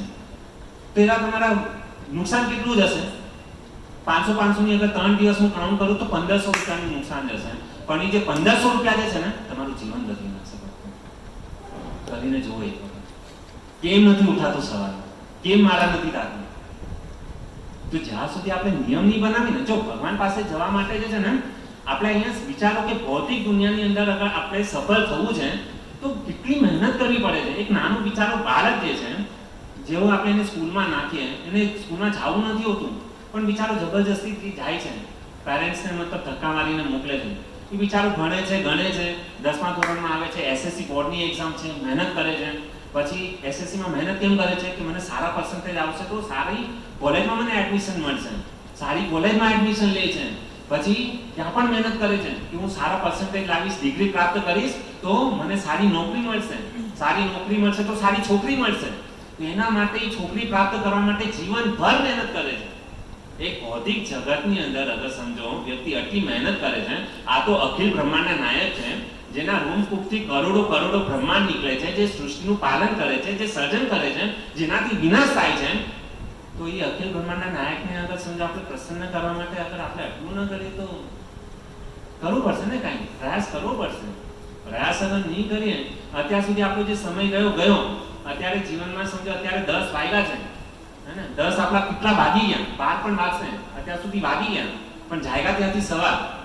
એક નિશ્ચય કરીને લ્યો કે મારે આ જન્મમાં ભગવાનના ધામમાં જવું છે, નથી પાછું કોઈના માના કૂપમાં જન્મ નથી લેવો મારે. કેમ નથી લેવું? આ આપણને લાગે કે અરે આ તો શું ભૂલી રહ્યા છે પ્રભુજી, આમાં તો બહુ મજા છે, અહીંયા તો મને બહુ મજા આવે છે, હોટલમાં જઈએ છે, લોનાવાલા મહાબળેશ્વર જઈએ છે, મારી તારી કરીએ છે, હું તો મોટા બંગલામાં રહું છું, મને તો કોઈ પણ પ્રકારનું દુઃખ નથી, મને અહીંયા કાંઈ વાંધો, હું સુખી છું. ઘણા બધા એવા લોકો છે કે જે સમજે છે કે મને અહીંયા કોઈ દુઃખ નથી. પણ ભક્તો એક વસ્તુ સમજીને ચાલજો કે ભગવાન શ્રી કૃષ્ણ જે છે ને ભગવદ ગીતામાં કહે છે, શું કહે છે? મામુપેત્ય પુનર્જન્મ દુઃખાલયમાં શાશ્વત. આ જે જગત જે છે એ શેના માટે મેં બનાવેલું છે? દુઃખાલયમ અશાશ્વત. આ જગતની અંદર જે વ્યક્તિ આવે છે એ વ્યક્તિ દુઃખી થવાનો છે. એ વ્યક્તિને ક્યારેય સુખ નથી મળવાનું. અને આપણને શું થોડું ઘણું સુખ મળે છે ને તો આપણે એકદમ હા મને સુખ. આજે વ્યક્તિ કોઈ સમજો ફોર એક્ઝામ્પલ આજે કોઈની દલાલી થઈ ₹1,00,000 તો એ મોજમાં હશે, અરે આજે મેં ₹1,00,000 દલાલ થઈ. એક દિવસ, પાછો બીજો દિવસ, ત્રીજો દિવસ, પાછું જે હતું દુઃખીનો દુઃખી. ગમે એટલા ધન સંપત્તિ આવી જાય કે ગમે એ આપણને મતલબ કોઈ નેમ ફેમ આપી દે, હે ને, સારી મતલબ પત્ની મળી જાય, પુત્ર મળી જાય, એનાથી આપણે સુખી નથી થવાના. કારણ કે ભગવાને ભગવદ ગીતામાં કહી દીધું છે મામુપેત્ય પુનર્જન્મ દુઃખાલયમાં શાશ્વતમ. આ જે જગત જે છે એ શું છે? દુઃખોથી ભરેલું છે. તમે કહીશું કેવી રીતે દુઃખોથી ભરેલું છે? તો કહે છે શાસ્ત્રની અંદર શ્લોક છે, જન્મ મૃત્યુ જરા વ્યાધિ દુઃખ દોષાનું દર્શન. 4 જ વસ્તુ, જન્મ મૃત્યુ જરા અને વ્યાધિ. આમ તો 7 પ્રકારના દુઃખ છે, પણ જે 4 પ્રકારના જે દુઃખ જે છે ને બહુ જ મહત્વના છે. સૌથી પહેલું દુઃખ જન્મ લેવો. કઈ રીતે દુઃખનું કારણ છે? સૌથી પહેલા જ્યારે બાળકનો જન્મ થાય ને તો 9 મહિના સુધી માતાના ગર્ભની અંદર આપણે પિક્ચર જોઈએ ત્યાં ડૉક્ટરના આપણે દવાખાને જઈએ, સોનોગ્રાફી ને બધું થાય તો એની અંદર બાળકની જે પોઝિશન જે હોય ને, માથું નીચે હોય ને પગ ઉપર હોય, યારે તો ગોળ ગોળ ગોળ ગોળ ફરતો જ હોય. 9 મહિના સુધી આવી દશા એની હોય. તો થાય છે શું કે જ્યારે આપણે કહીએ કે બાળકનું તો આમ આપણે તો બહુ હેપી થઈએ, જ્યારે બાળકનો જન્મ થાય ને ત્યારે એ જે જન્મ લેવા બાળક હોય ને એ રોતો હોય અને બાકીના જે સમાજવાળા જે હોય ને એ તાળીઓ બજાવીને હસતા હોય. તો એની સૌથી પહેલી ક્રિયા જે છે ને રોવાની છે. કેમ બાળક રડે છે? આજમાં ઇતિહાસ એવો કોઈ જોયું કે જે વ્યક્તિ જન્મ લે છે એ હસતા હસતા બહાર નીકળ્યું? નથી નીકળ્યું બહાર. કેમ નથી નીકળ્યું? કારણ કે એને માતાના ગર્ભની અંદર શું આપવામાં આવેલું છે? પીડા આપવામાં આવેલી છે. કઈ પીડા? હવે બાળકનું માથું શું હોય છે? નીચે હોય છે અને પગ ઉપર હોય છે. હવે અહીંયા કોઈને આ પંખા સાથે માથું નીચે અને પગ ઉપર એવી રીતના ખાલી 9 કલાક સુધી રાખવામાં આવે પસીનાથી રેજેટ થઈ જાય છે. તો વિચાર કરો કે માતાના ગર્ભની અંદર જ્યારે બાળક હોય છે તો એને કેટલો કષ્ટ દેવામાં આવે છે. જ્યારે આપણે થોડી પણ અગર સમજો ગરમ વસ્તુ પર આપણો હાથ લાગી જાય તો આપણને કેટલી પીડા થાય છે. તો જ્યારે આ માતા જે હોય છે ગરમ વસ્તુ, પાણીપુરી, સેવપુરી, ભેલપુરી ને આવું બધો કચરો જ્યારે ખાય છે ત્યારે માતાના ગર્ભની અંદર જે બાળક હોય છે ને એની ચામડી છે ને બહુ કોમળ હોય છે. અને આવું જ્યારે તીખું, તળેલું, પીઝા, પાસ્તા ને બધું ખાય તો એ છોકરાને એટલો કષ્ટ થતો હોય ને કે વાત નહીં પૂછો. આ બધી આવી દશા છે. આ ભાગવતમ આપણને શીખવાડે છે કે જ્યારે માતાના ગર્ભની અંદર જ્યારે બાળક હોય ત્યારે એને શું કરવું જોઈએ. અને આપણે કહીએ કે ભાઈ અમારા પુત્ર કેમ શૂરવીર નથી થતા, કેમ નતા આવી રીતના છે, ને તો શું એનું રીઝન એ જ છે જ્યારે ગર્ભની અંદર જ્યારે ગર્ભાધાન સંસ્કાર જે છે એ પ્રોપર નથી થયા. જ્યારે ગર્ભાધાન સંસ્કાર કરવામાં આવે ને તો એની પણ શાસ્ત્રની અંદર રીત આપેલી છે કે કઈ રીતના ગર્ભાધાન સંસ્કાર કરવા જોઈએ. આ જ્યારે હિરણ્યકશિપ જ્યારે તપસ્યા કરવા માટે ગયેલો હે ને, તો પેલા એ વૃંદાવન જાય છે, અને વૃંદાવન જાય છે ત્યારે શું થાય છે, નારાયણ નારાયણ નામ સાંભળે છે તો એ પાછો આવી જાય છે. અને કયાદુ એની જે પત્ની હોય છે એ આશ્ચર્યચકિત થઈ જાય છે કે આ મારા પતિદેવ તો મતલબ મોટી તપસ્યા કરવા માટે ગયા હતા ને કેમ પાછા આવી ગયા કરીને. તો એ સમયે શું થયું, હિરણ્યકશિપ જે છે ને રાતે સુવાના સમય પર એની પત્ની સાથે વાર્તાલાપ કરે છે. પત્ની કહે છે કે તમે તો તપસ્યા કરવા માટે ગયેલા, કેમ પાછા આવી ગયા કરીને. વિચાર કરવો છે, આટલો મોટો અસુર છે, અસુર સમ્રાટ છે. અસુરની ઓલાદ કેવી અસુર જ હોય ને, કારણ કે એના સંસ્કાર એવા છે. પણ એ અસુરના કોખમાંથી પરમ ભાગવત ચૂડામણી પ્રહલાદ મહારાજનો જન્મ થાય છે. કેમ થાય છે પ્રહલાદ મહારાજનો જન્મ? એવું તે શું થઈ ગયું? આટલો મોટો અસુર છે પણ એના જે કયાદુના ગર્ભમાંથી પ્રહલાદ મહારાજનો જન્મ કેવી રીતના થયો? તો કહેવાય છે ભક્તો કે જ્યારે વૃંદાવન તપસ્યા કરવા માટે ગયા, પાછા ઘરે આવ્યા, કયાદુ પૂછે છે શું થયું કરીને. તો એ તો ભગવાનનું નામ બોલવા માટે રાજી નથી હોતો. તો પત્નીનો આગ્રહ, પત્નીએ જીદ પકડી દીધેલી કે ભાઈ આ શું ઓલું છે કરીને. અને પત્નીને ખબર હતી, પણ પત્ની જે છે એના પતિદેવ પાસે ભગવાનના નામનું ઉચ્ચારણ કરવા માંગતી હતી. અને એ સમયે એને કીધું કે હું આવી રીતે વૃંદાવનમાં તપસ્યા કરવા માટે ગયો યમુના નદીના તટ ઉપર. તો શું થયું, ત્યાં આગળ એક વૃક્ષ હતું, વૃક્ષની ઉપર એક પોપટ જે છે એ શું બોલતો હતો, નારાયણ નારાયણ નારાયણ. અને જ્યારે એ ભગવાનનું નામ નીકળ્યું ત્યારે ગર્ભાધાન સંસ્કાર થયા. એ જે વીર્ય જે હતું એ કયાદુના ગર્ભની અંદર ગયું, અને એના કારણે શું થયું, પ્રહલાદ મહારાજનો જન્મ થયો. આ વસ્તુ ઇતિહાસ પ્રમાણ છે. તમે જો સાંભળો કે આ જે જીજા માતા હતા શિવાજી મહારાજ કેટલા શક્તિશાળી હતા. કેમ આટલા શૂરવીર? કેમ? કારણ કે જીજા માતાના ઘરમાં જ્યારે શિવાજી મહારાજ હતા ત્યારે શું સાંભળતા, રામાયણ મહાભારત અને એવા બધા ગ્રંથો મતલબ એ વાંચતા હતા. એટલે એના પુત્રથી શિવાજી મહારાજ જેવા પુત્ર ઉત્પન્ન થયા. તો વ્યક્તિ, મારો કહેવાનો ભાવાથી છે કે અગર આપણે જીવનમાં અગર કંઈક સફળ થવું છે તો કંઈક ત્યાગ કરવો પડશે. જ્યાં સુધી આ ત્યાગ નહીં કરીએ ત્યાં સુધી આપણને જે વસ્તુ જોઈએ છે ને, ગોલોક વૃંદાવન ધામ એટલું સહેલું નથી. આજે આપણે કહી દઈએ છીએ કે હા મારા કરો બસ ભગવાનનું ધામ પ્રાપ્ત થઈ જશે. એટલું કંઈ ઇઝી થોડી છે ભગવાનના ધામમાં જવા માટે. અરે વ્યક્તિ અહીંયાથી ખાલી મતલબ ચર્ચગેટથી વિરારથી ચર્ચગેટ જવા માટે પસીનો છૂટી જાય છે. તો ભગવાનનું ધામ શું એટલું આસાનીથી મળી જવાનું છે? અને આપણે બધાને જ્યારે બાઇક ચલાવીએ છીએ તો આપણે એવી બાઇક લઈએ છીએ કે જે સૌથી વધારે એવરેજ આપે અને ઓછું પેટ્રોલ ખાય. એવી બાઇક આપણે પરચેસ કરીએ છીએ. તો ભગવાનને પણ એવા જ ભક્તો પસંદ છે કે જે મતલબ ઓછો ભોગ કરે અને વધારે ને વધારે તપસ્યા કરે. એ વ્યક્તિ શું છે, ભગવાનને પ્રિય છે. અગર આપણે ભૌતિક આપણા કરતા તો ભગવાન 100 ગણા બુદ્ધિમાન છે. આપણે અગર સામાન્ય બુદ્ધિથી ચલાવીએ છીએ કે જે બાઇક મને કેવી જોતી છે, વધારે એવરેજ આપે અને ઓછું પેટ્રોલ ખાય, તો ભગવાન એવું નહીં વિચારતા હોય. આપણે ખાલી બસ 1-2 માળા કરીને શું ભગવાનના ધામમાં વ્યા જશું? નહીં જશું, પણ ઘણો ટાઈમ લાગી જશે. ભગવાન અત્યારથી આપણને બુદ્ધિ આપેલી છે, સારા સંસ્કાર છે, અને આ મનુષ્ય જીવન મળ્યું છે. એ મનુષ્ય જીવનનો આપણે ઉપયોગ કરીને શીખવું અને એક નિયમ બનાવો કે મારે લક્ષ્ય પ્રાપ્ત કરી લો, એની હાવ મારે go back to Vrindavan, Golok Vrindavan Dham, back to Godhead. Prabhupada મહારાજે જે મેગેઝિન્સ આપી છે ને, બીજું ઘણું બધું નામ રાખી શકતા હતા, પણ એમને શું રાખ્યું, બેક ટુ ગોડે. બસ આ જ જન્મમાં ભગવત ધામ જવું છે. આપણા જે પ્રભુપાદ મહારાજ જે છે આચાર્ય, એ આપણને શીખવાડી રહ્યા છે. તો ચરણોમાં નિવેદન, સમય ઘણો થઈ ગયો છે. તો આના જે છે આ જે શ્લોક જે હતો મારો, બૃહસ્પતિના પટ્ટ શિષ્ય અને ભગવાન શ્રી કૃષ્ણના અનુચર એવા ઉદ્ધવજી પ્રતિ અત્યંત પ્રેમ અને ભાવના હોવાથી વિદુજી તેમને ભેટ્યા. વિદુજી કેમ ઉદ્ધવજીને ભેટ્યા? કારણ કે પ્રેમ, જ્યાં પ્રેમનો સંબંધ છે ને ત્યાં આગળ મિલન થાય છે. જ્યાં પ્રેમનો સંબંધ નથી ને ત્યાં મિલન નથી. ત્યાં આગળ ખાલી કંકાસ, દ્વેષ અને એ જ ભાવના છે. વાસ્તવિકમાં મિલન ક્યારે હોય? પ્રેમ હોય ત્યારે મિલન થાય. તો વિદુજીનો ઉદ્ધવજી પ્રત્યે શું હતો? પ્રેમ હતો. ઉદ્ધવજી કોણ છે? જે સ્વર્ગમાં જે દેવતા લોકો છે ને એના ગુરુ છે. કોણ? ઉદ્ધવજી. અને બૃહસ્પતિ દેવતાઓના જે ગુરુ જે છે આ બૃહસ્પતિના શિષ્ય કોણ છે? ઉદ્ધવજી. આટલા મહાન જે છે ઉદ્ધવજી.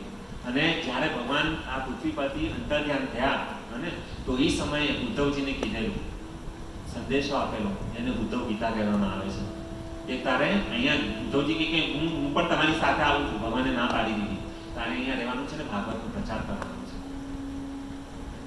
તો એના માટે ઉદ્ધવજીને અહીંયા રાખેલો. તો એ ઉદ્ધવજી વિદુજીનું મિલન વૃંદાવન બ્રજ વૃંદાવન ધામમાં યમુના નદીના તટ ઉપર થયું. અને પ્રેમ તો આપણે કોના પ્રત્યે પ્રેમ રાખવું છે? જે આપણા સાચા સગા છે, જે આપણને ભગવાનના ધામમાં લઈ જાય અને એવા ભક્તોના સંગ કરવાથી આપણને શું થશે? સક્સેસ, ભગવાનનું ધામ પ્રાપ્ત થશે. આજે આપણે અહીં ઉપસ્થિત કેમ છે? આપણે કંઈક સારો સંગ કર્યો છે અને ભક્તોનો સંગ કરેલો છે એટલે અહીંયા ઉપસ્થિત છે. નકર તો અહીંયા કેટલા લોકો અહીંયા આટા મારે છે, કેમ બધાને અહીંયા નથી આવવા મળતું? કારણ કે જે બીજા બહાર આટા મારે છે એ બધા કુસંગ કરી રહ્યા છે. ડિસાઈડ આપણે કરવાનું છે કે મારે કેવો સંગ કરવો છે, ભક્તોનો સંગ કરવો છે કે અભક્તોનો સંગ કરવો છે. ભક્તોનો સંગ કરશું તો ભગવાનનું ધામ મળશે, અભક્તોનો સંગ કરશું તો જાશું નરકમાં. ડિસાઈડ આપણે કરવાનું છે. ભગવાને બધાને બુદ્ધિ આપેલી છે, શું કરવું એ આપણા હાથમાં છે. હે? તો આગળ કહે છે ઈ પૂછે છે વિદુજી, ઉદ્ધવજીને પૂછે છે. કેમ ઉદ્ધવજીને પૂછે છે? કારણ કે જ્યારે ભગવાન અંતર્ધ્યાન થયા ત્યારે ઉદ્ધવજી જે હતા એ ભગવાન કૃષ્ણની સાથે હતા. એટલે વિદુજી ઉદ્ધવજીને પૂછે છે. કોના સમાચાર પૂછે છે? કૃષ્ણ અને એના પરિવારના સમાચાર પૂછે છે. કૃષ્ણ કેમ છે, વસુદેવજી કેમ છે, અને એ બધું પૂછી રહ્યા છે. તો આગળ કહે છે કશ્ચિત પુરાણો પુરુષો સ્વનાભ્યા પદ્માનુવૃત્યે હકીલાવતીર્ણો આસાતુર્યાં કુશલં વિધાય પ્રીતાક્ષણો કુશલં સુરઘે.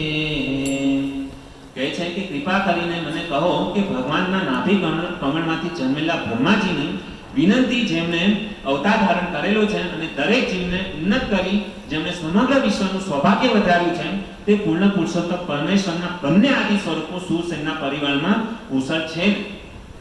અહીંયા શું કહે છે કે બ્રહ્માજી भगवान नाभि कमल माती भगवान के नाभि कमल से जिसका जन्म हुआ है वह ब्रह्मा जी है ना.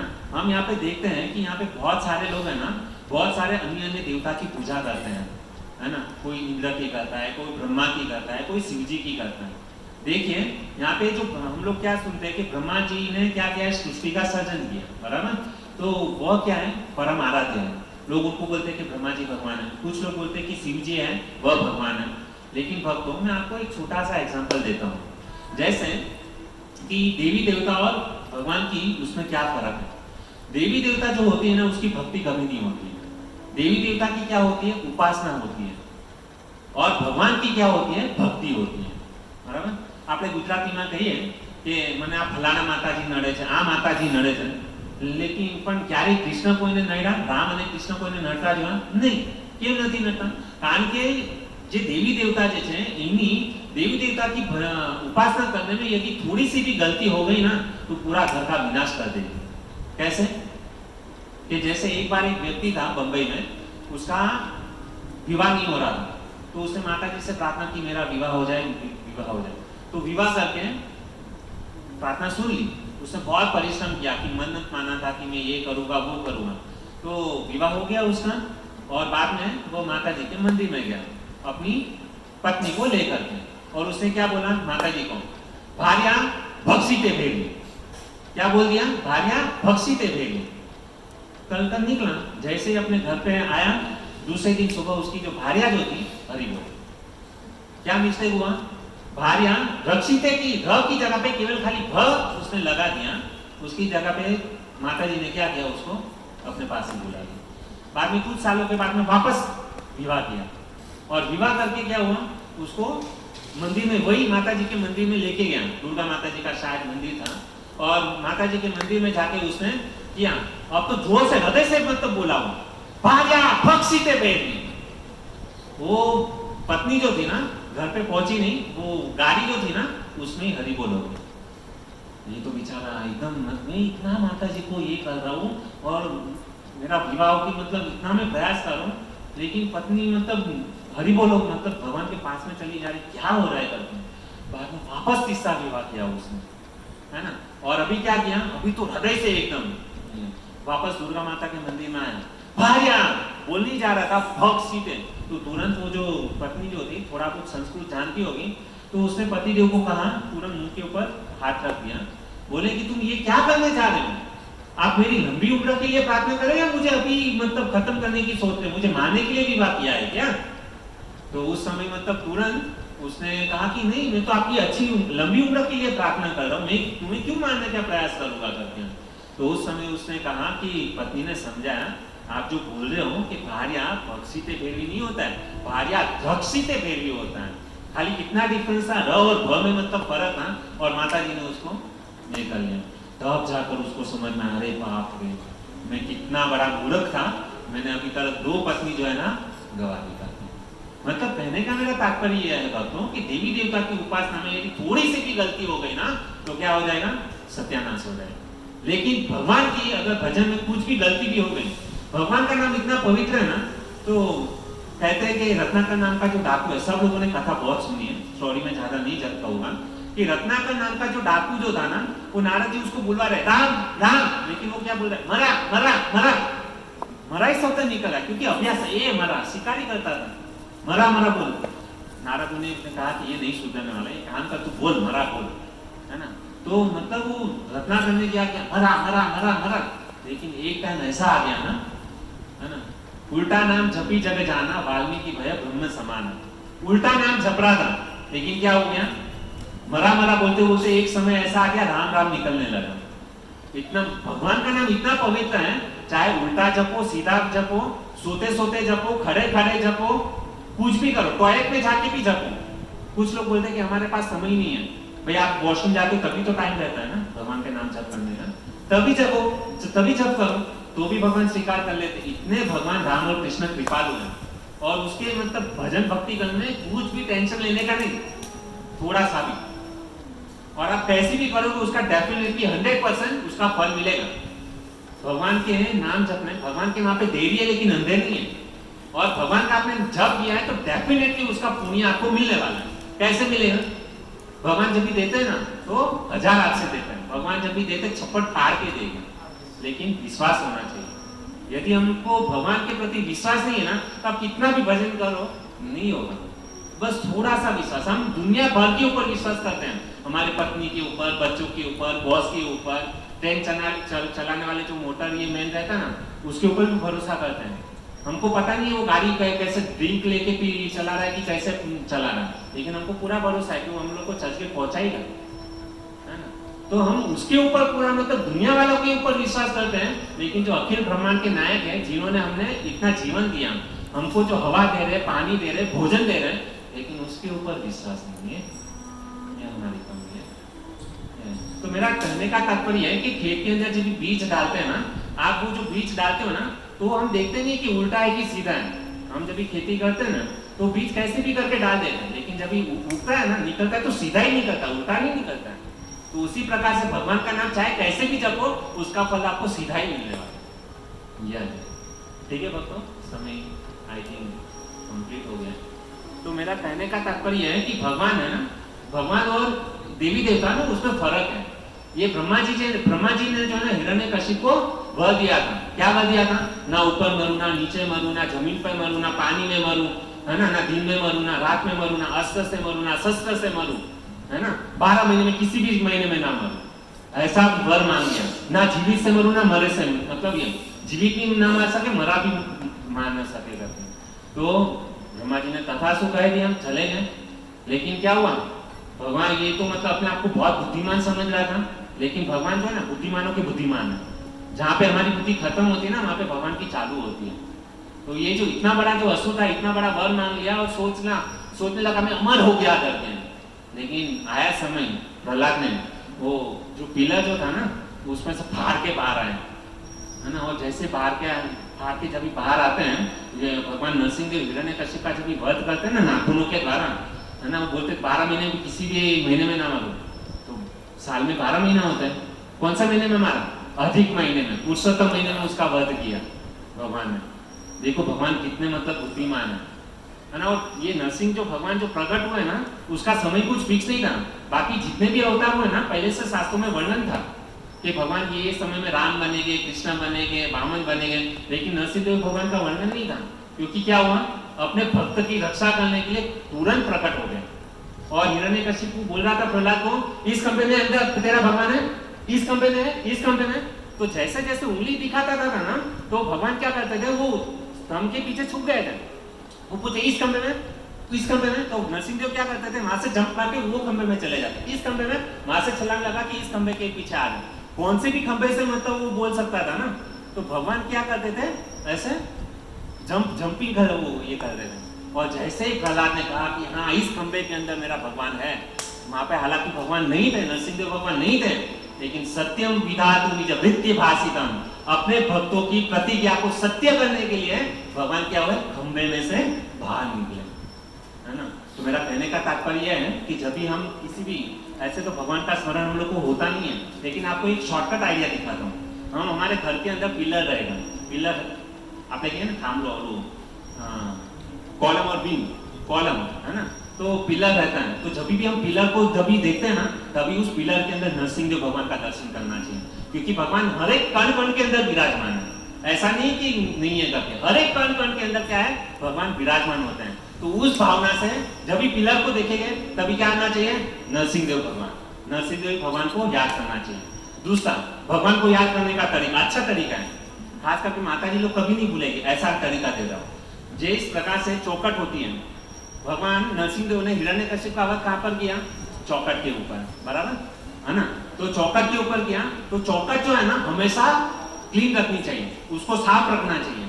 जब भी हम भगवान को दिया बत्ती दिखाते हैं ना, तो हमें क्या करना चाहिए, उस चौखट को नरसिंहदेव भगवान का स्मरण करके उसको क्या करना चाहिए, दिया दिखाना चाहिए, है ना। यदि इस प्रकार से करोगे ना, भक्तों चैलेंज है, गारंटी देता हूं कि किसी भी प्रकार की अपवित्र वस्तु जो है ना हमारे घर के अंदर प्रविष्ट नहीं कर पाएगी। इसके पाप की ताकत नहीं है कि हमारे ऊपर कोई जादू टोना कर सके। इतना मतलब ये चौखट जो है ना, नरसिंहदेव भगवान का इतना प्रभाव है, लेकिन वो पता होना चाहिए कि मैं इसकी क्यों पूजा कर रहा हूँ, गले में कंठी माला क्यों धारण कर रहा हूँ। यदि कुछ समझ करके यदि कुछ करेंगे ना, तो डेफिनेटली वो कार्य करने में है ना आनंद मिलेगा। ऐसा नहीं कि बस वो गधी की तरह मेहनत करते रहो, नहीं, कुछ भी कार्य भले थोड़ा सा कम करें, राय के दाना जितना करेंगे, लेकिन इतना शुद्ध करेंगे ना कि भगवान को खुश हो जाना चाहिए। कुछ लोग होते बहुत डोनेशन देते हैं, बड़ा बाड़ी नाम फेम, कुछ वो पंखा भी देते ना, तो बोलते कि इसके ऊपर मेरा नाम होना चाहिए करते हैं, इसके लिए डोनेशन देते हैं। लेकिन क्या फायदा, आपने लाखों करोड़ों रुपया भी दे दिया, लेकिन वो धन्य है वो भक्त जो केवल एक तुलसी का पत्र जो है ना चंदन लगा करके भगवान के चरणों में अर्पित कर देता है निस्वार्थ भाव से। तो वो व्यक्ति जो है ना, वो लाखों करोड़ों रुपया जो डोनेशन दिया है ना, उससे भी 100 गुना श्रेष्ठ, 1000 गुना श्रेष्ठ कौन है, वो भक्त है जो क्या कर रहा है, भगवान के चरणों में तुलसी का पान जो है ना वो अर्पण करता है। भगवद गीता के अंदर भगवान श्री कृष्ण कहते हैं ना, पत्रम पुष्पम फलम तोयम व्योमे भक्त्या प्रयच्छति। यदि कोई प्रेम भाव से यदि पत्र पुष्प है ना, कोई जल अर्पित करता ना, कोई इतना तो गरीब नहीं है कि इसके पास मतलब तुलसी का पत्ता ना मिले, जल ना मिले, इतना तो हम सब कुछ कर सकते हैं भैया। तो ये पत्रम पुष्पम फलम तोयम व्योमे भक्त्या प्रयच्छति, भगवान क्या करते हैं, उस प्रेम से जो दिया हुआ कुछ भी चीज है ना उसको स्वीकार करते हैं। भगवान को बड़े बड़े डोनेशन की आवश्यकता नहीं है। पता है, भगवान तो ये धन के भी धन के ये देवता है, भगवान के पास जितना धन है इसका किसी के पास नहीं है। तो मेरा कहने का तात्पर्य यह है, कुछ भी मांगना है तो कृष्ण से मांगो, है ना। देवी देवता की शरण में हमको नहीं जाना है। देवी देवता के ठीक है, आप बोलोगे अरे प्रभु जी आप तो मना करो देवी देवता, उसका मतलब ये नहीं कि उसका हम अनादर करे करते हैं। जहाँ पर भी यदि आप शिव जी के पास में जाते हो, ब्रह्मा जी के पास में जाते हो, तो उसे प्रार्थना दो हाथ जोड़ करके प्रार्थना करनी चाहिए। यदि आप मेरी तपस्या से या मेरी भक्ति से प्रसन्न हो, तो मुझे एक ही बात चाहिए कि मुझे कृष्ण को मिलवा दो करते हैं। क्योंकि ये जो शिव जी जो है उसके हाथ में जो माला है, राम नाम की माला है ना, पूरा दिन क्या करते हैं, राम नाम जप करते हैं। तो शिव जी से मांगना चाहिए कि मुझे कृष्ण की भक्ति तो हरि नाम में मेरी प्रीति लगे। हनुमान जी 24 घंटा राम नाम जपते हैं, और उसके पास हम क्या आशा लेकर के जाते हैं, हनुमान जी को बोलते हैं आप भगवान हो भगवान हो। अरे वो भाई सेवक है, राम जी के सेवक है, सेवक को यदि आप भगवान बोल दोगे तो कितना दुख लगेगा उनको। कुछ लोग बोलते हैं हम इतना मतलब हनुमान जी की ये करते हैं, गणेश जी के मंदिर में जाके इतना नारियल ये चढ़ाते हैं, फिर भी खुश नहीं होते हैं। कहाँ से खुश हो गए, क्योंकि वो जो तरीका है ना वही गलत है। गलत तरीके से यदि आप किसी को कुछ करोगे तो उससे खुश नहीं होगे। यदि किसी को प्यास लगी है और आप उसको घी पिलाओगे, हालांकि पानी से ज्यादा घी महंगा है, लेकिन प्यास लगी उसको यदि घी दे दिया जाए तो क्या संतुष्ट होगा भी व्यक्ति? नहीं होगा, कदापि नहीं होगा। तो बुद्धिमान व्यक्ति वह है कि उसको जो पसंद है वो चीज उसको दे दिया जाए। ठीक है, तो यह है यहाँ पे जो ब्रह्मा जी जो है ना, वो भगवान से क्या करते हैं कि वो ભગવાનના નાભિકર્ણોમાંથી જન્મેલા બ્રહ્માજીની વિનંતીથી જેમણે અવતાર ધારણ કરેલો છે અને દરેક જીવને ઉન્નત કરી જેમણે સમગ્ર વિશ્વનું સૌભાગ્ય વધાર્યું છે, તે પૂર્ણ પુરુષોત્તમ પરમેશ્વરના બંને આદિ સ્વરૂપો શૂરસેનના પરિવારમાં કુશળ છે ને. અને કહે છે કે શૂરસેનના પરિવારમાં જે જન્મેલા કૃષ્ણ અને બલરામ એ સુરક્ષિત છે કે નહીં કરીને, જેની પ્રાર્થના કોણ કરે છે? કૃષ્ણ અને બલરામ કેમ અવતર્યા? બ્રહ્માજીએ પ્રાર્થના કરી, એના માટે એને આ પૃથ્વી પર ભગવાન શ્રી કૃષ્ણ પોતાના ભક્તોની પ્રાર્થનાને સાંભળીને અહીંયા અવતાર ધારણ કરે છે. અને એના વિશે વિદુજી પ્રશ્ન પૂછી રહ્યા છે ઉદ્ધવને કે આ જે કૃષ્ણ અને બલરામ શૂરસેનના પરિવારમાં છે એ કુશળ છે કે નહીં કરીને. બસ અહીંયા હું મારી કથાને વિરામ કરું, જે મને 3 શ્લોક લેવાના હતા એ અહીંયા ખતમ કરું છું. આગળના નેક્સ્ટ શ્લોક પ્રભુજી કન્ટિન્યુ કરશે. હરે કૃષ્ણ. તમારો પૂરી આભાર કે તમે ધ્યાનપૂર્વક અમારા જેવા ખુદ છે જે છે બોલી જે છે એનાથી સાંભળ્યું. હાલાકી મારી ગાડી જે થોડી રાજધાની એક્સપ્રેસથી ગયેલી, કારણ કે સમય બહુ ઓછો હતો. અને તમને જે પણ હોઈ શકે કે કોઈ જે શું છે અહીંયા પ્રવચન કરતા હોઈએ તો કોઈને સારું લાગે, કોઈને ખરાબ લાગે, હે ને. પણ કહેવાય છે કે આ દુનિયામાં સૌથી નરમ વસ્તુ કોઈ અગર કોઈ હોય ને તો એ શું છે? માખણ. અને ભગવાનને માખણ વસ્તુ છે ને બહુ ગમે, અને તો નરમ વસ્તુ જે છે એ શું છે? માખણ છે. તો ભગવાન કૃષ્ણના ગાલ જે છે ને, જ્યારે ગોપીઓ અને માતા યશોદા જ્યારે ભગવાનને ટચ કરતા ને, અને ગોપિયા શું કરતી? ભગવાનને કિસ કરતી, હે ને, આંગળી ઓલું કરતી, તો એ શું થતી? આંગળી જે છે ને ભગવાનના ગાલની અંદર ફૂટી જતી. જેવી રીતે મક્ખણ તાજું જે નવનીત મક્ખણ કેવી રીતનું ગાયનું તાજું મક્ખણ એમાં આંગળી નાખે તો આંગળી કેમ અંદર રહી જાય, એવી રીતે ભગવાન શ્રી કૃષ્ણના જે ગાલ જે છે ને એટલા સોફ્ટનેસ છે ને કે આખી આંગળી અંદર રહી જતી હતી, ને. તો અગર ભગવાન શ્રી કૃષ્ણને પ્રસન્ન કરવા હોય ને તો આપણે આપણું હૃદય જે છે, કારણ કે ભગવાનનું હૃદય કેવું છે? નવનીત સમાન, માખણ જેવું કોમળ છે. તો ભગવાન શ્રી કૃષ્ણના જે ભક્તો પણ હોય ને એ કેવા હોય છે? કઠોર નથી હોતા, માખણ જેવા કેવા હોય છે? કોમળ હોય છે, હે ને. તો તમે બધા જે ભક્તનું હૃદય જે છે કોમળ માખણ જેવું છે, અને અમારું જે હૃદય જે છે ને કઠોર મતલબ કહીએ ને એવું છે. તો આ કઠોર હૃદયથી કાંઈક નીકળી ગયું છે અને કાંઈક ખોટું લાગી ગયું તો તમારે બધા ભક્ત જે માખણ જેવા છે અમારી ભૂલને કૃપા કરીને ક્ષમા કરજો. હરે કૃષ્ણ.